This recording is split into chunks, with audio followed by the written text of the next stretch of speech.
biar Artemia tidak sulit untuk beradaptasi. Salinitas terbaik.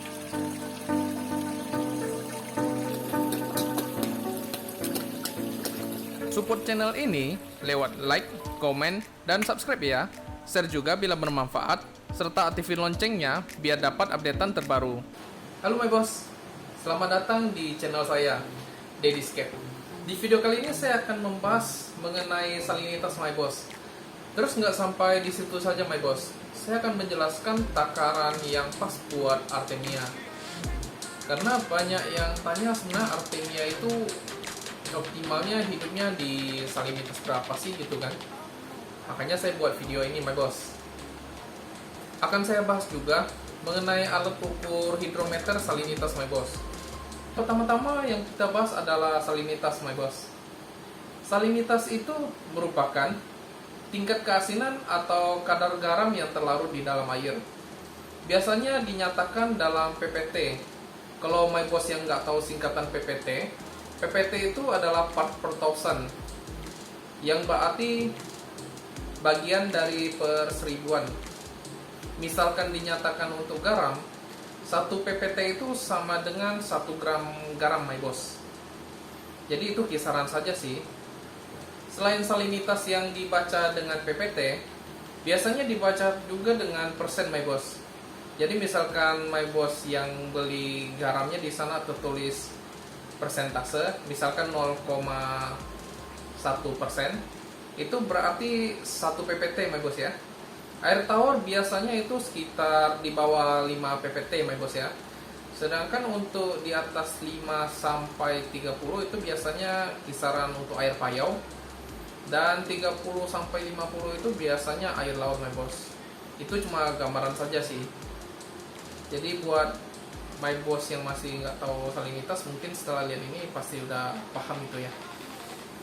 Nah, kemudian kita akan membahas takaran yang pas my boss. Pada video saya yang sebelumnya, Artemia itu saya jelaskan bisa hidup pada salinitas dari 10 hingga 100-an my boss. Dan itu benar adanya ya my boss ya. Tapi lebih optimalnya, biar Artemia tidak sulit untuk beradaptasi, salinitas terbaiknya adalah kisaran 30 my boss. Misalkan salinitasnya sekitar 25 hingga 40 masih taraf aman.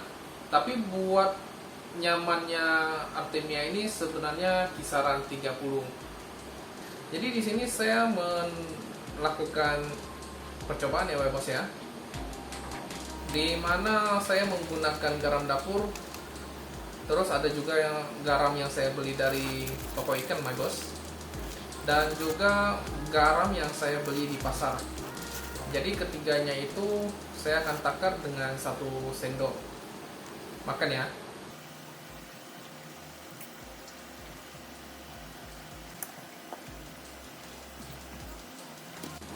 Kemudian dari sana my boss bisa lihat bahwa untuk tiap sendok takaran biasanya gram yang dihasilkan akan berbeda.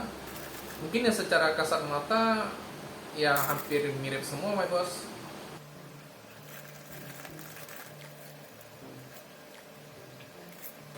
Saya akan coba takaran 3 sendok makan tersebut pada tiap wadah my boss. Jadi nantinya akan saya lihat perbedaan salinitasnya berapa besar sih my boss ya. Biar nantinya bisa jadi pertimbangan buat my boss agar memilih garam dan takarannya pas berapa.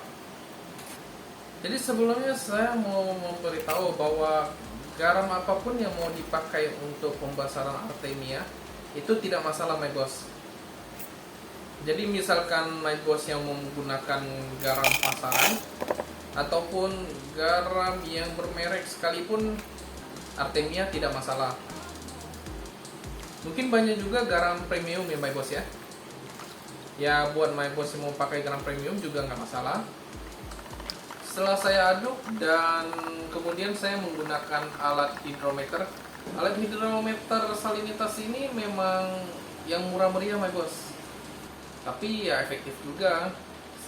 Hanya saja untuk alat hidrometer salinitas ini yang dicantumkan pada alat tersebut sebenarnya hanya spesifik gravitinya my bos.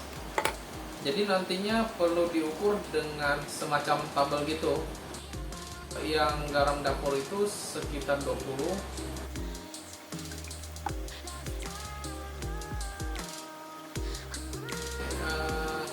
Ya di bawah 20 my bos.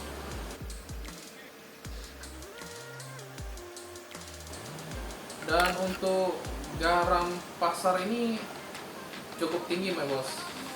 Ya walaupun angkanya sekitar 20-20 gitu. Jadi mungkin di video saya sebelumnya tidak terlalu detail menjelaskan mengenai spesifik ini. Makanya saya jelaskan di sini my bos. Nah untuk tabel spesifik gravity yang dicocokkan dengan salinitas atau PPT-nya, air yang kita lakukan pengujian itu berpengaruh pada salinitasnya juga my bos. Makanya di sini ada tabel mengenai berapa derajat Celcius atau Fahrenheit. Kemudian dibandingkan dengan spesifik gravity dari alat hidrometer salinitasnya. Nah, di situ baru dapat yang namanya salinitas sebenarnya my bos. My bos bisa lihat sendiri di sana untuk tabelnya, dimana kita bandingkan dengan spesifik gravity yang dihasilkan pada saat pengukuran tersebut, yaitu 1020 ya. Kira-kira untuk salinitasnya itu berada di sekitar 28 untuk suhu yang sesuai dengan ruangan saya my bos. Tabel ini berlaku untuk semua alat hidrometer salinitas ya my bos ya. Mungkin ada yang menggunakan hidrometer salinitas yang modelnya refraktor, ataupun hidrometer salinitas seperti yang saya pakai my bos. Biasanya pada alat tersebut ataupun pada buku panduannya ada tulis derajatnya my bos. Misalkan 20 derajat. Itu berarti alat tersebut untuk mendapatkan salinitas yang efektif sekitar suhunya 20 derajat my bos. Ya ada juga alat yang tidak tertera secara rinci mengenai derajatnya sih my bos. Kalau untuk Artemia sih nggak masalah my bos. Misalkan pada marine tank ataupun tank yang isinya terumbu karang, my bos harus perhatikan spesifik gravitinya biar hasil salinitasnya benar-benar tepat ya my bos. Semoga informasi saya bermanfaat dan menambah wawasan my bos. Jangan lupa berikan like dan komentarnya dong my bos, biar dukung channel saya tetap berkembang dan memberikan karya-karya yang terbaik untuk my bos. Akhir kata, terima kasih dan salam sehobi.